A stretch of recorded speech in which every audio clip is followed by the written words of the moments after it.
মদন মিত্রকে কার্যত সমর্থন করেছেন হুমায়ুন কবির। দলের 10% বিভিন্ন স্বার্থে তৃণমূলের পদ ব্যবহার করছে। আইপ্যাকেরও 10% কর্মী ব্যক্তিগত স্বার্থে তৃণমূলকে ব্যবহার করছে।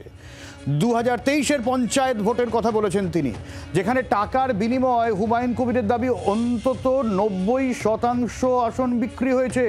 24 ঘন্টায় বিস্ফোরক মন্তব্য ভরতপুরের বিধায়কের।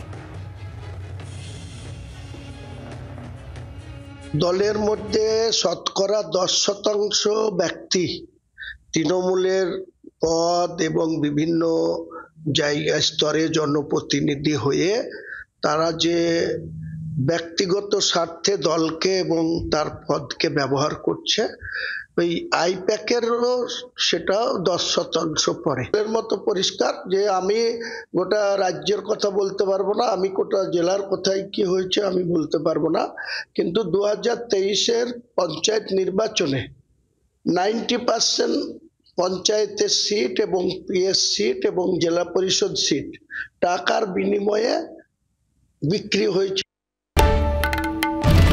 বাংলার আওয়াজ, বাঙালির আবেগ, জি 24 ঘন্টা।